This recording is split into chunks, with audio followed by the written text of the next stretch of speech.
Hello guys, welcome to What the Hack. இன்னைக்கு நம்ம PortSwigger Web Academy இருந்து SQL Injectionோட அடுத்த லேப் தான் பார்க்க போறோம். ஸோ இந்த லேபோட title SQL Injection UNION Attack Retrieving Data from Other Tables.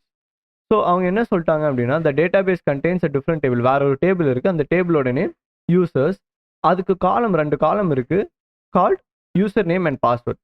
So இந்த இந்த டேபிளில் இருக்கிற அட்மினிஸ்ட்ரேட்டர் யூசரோட பாஸ்வேர்டை ரிட்ரீவ் பண்ணு அப்படின்றது தான் நம்மளோட டாஸ்க். அட்மினிஸ்ட்ரேட்டர் யூஸராக வந்து நம்ம லாகின் பண்ணணும். அவங்க அகெயின் இதுலேயும் ஸ்பெசிஃபை பண்ணிட்டாங்க, ப்ராடக்ட் கேட்டகரி ஃபில்டரில் தான் SQL இன்ஜெக்ஷன் வல்னரபிலிட்டி ப்ரெசென்ட் ஆயிருக்கு அப்படின்னு சொல்லிட்டு. ஸோ இதை நம்ம அட்டாக் பண்ணுவோம். ஸோ ஃபர்ஸ்ட் எடுத்தோடனே சும்மா ஏதாச்சும் ஒரு ஃபில்டர் வந்து நம்ம அப்ளை பண்ணலாம். ஸோ தென் லாஸ்ட்டில் ஒரு சிங்கிள் கோட் கொடுப்போம். எரர் அடிக்குது, எரர் போயிடுச்சு. ஸோ இதுலேருந்து நம்ம கன்ஃபார்ம் பண்ணலாம் இதில் SQL இன்ஜெக்ஷன் வல்னரபிலிட்டி ப்ரெசென்ட் ஆயிருக்கு அப்படின்னு சொல்லிட்டு. ஸோ இதில் நம்ம எவ்வளோ நம்பர் ஆஃப் காலம்ஸ் இருக்குது அப்படின்னு சொல்லிட்டு நம்ம ஐடென்டிஃபை பண்ணலாம். யூனியன் செலக்ட் நல் அப்படின்னு சொல்லிட்டு ஃபஸ்ட்டு கொடுக்குறேன். எரர் அடிக்குது. ஸோ இன்னொரு நல் காலம் வந்து நான் ஆட் பண்ணுறேன். ஸோ நல் காலம் அப்படியே ஆட் பண்ணிட்டே போகணும். இப்போ இதில் வந்து நான் 2 நல் காலம் ஆட் பண்ண உடனே எனக்கு எரர் போயிடுச்சு. ஸோ தென் என்ன பண்ணோம் அப்படின்னா, ABC BCA. So text return ஆகுதா அப்படின்னு சொல்லிட்டு செக் பண்ணோம். ABC BCA ரிஃப்ளெக்ட் ஆகுது. ஸோ ஸ்ட்ரிங் வந்து ரிட்டர்ன் பண்ணுது அப்படின்னு சொல்லிட்டு நம்ம கன்ஃபார்ம் பண்ணலாம். ஸோ அவங்க காலம் நேம் கொடுத்துட்டாங்க, யூசர் நேம்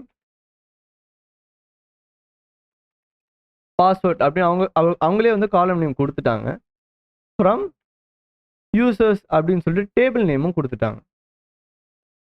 ஸோ நம்ம இங்கே பார்த்தோன்னா நமக்கு எல்லாரோட பாஸ்வேர்டு வந்து ரிட்ரீவ் பண்ணிட்டோம். நம்ம அட்மினிஸ்ட்ரேட்டர் யூஸராக தான் வந்து லாகின் பண்ணோம்.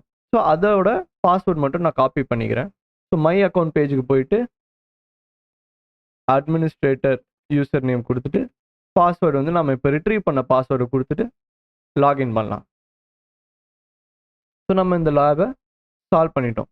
ஃபஸ்ட்டு எப்போவுமே இப்படி தான் அப்ரோச் பண்ணோம். ஃபஸ்ட் எடுத்தோடனே ஒரு SQL இன்ஜெக்ஷன் வல்னரபிலிட்டி ப்ரெசென்ட் ஆயிருக்கான்னு செக் பண்ணிட்டு எவ்வளோ நம்பர் ஆஃப் காலம்ஸ் ரிட்டர்ன் பண்ணுதுன்னு பார்த்துட்டு, அதுக்கப்புறமா அந்த காலம்ஸில் எதெல்லாம் டெக்ஸ்ட் ரிட்டர்ன் பண்ணுது, ஸ்ட்ரிங் ரிட்டர்ன் பண்ணுது அப்படின்னு சொல்லிட்டு செக் பண்ணிட்டு அதுக்கப்புறமா நம்ம அதுலேருந்து டேட்டா வந்து ரிட்ரீவ் பண்ணலாம். தேங்க்யூ ஃபார் வாட்சிங் திஸ் வீடியோ.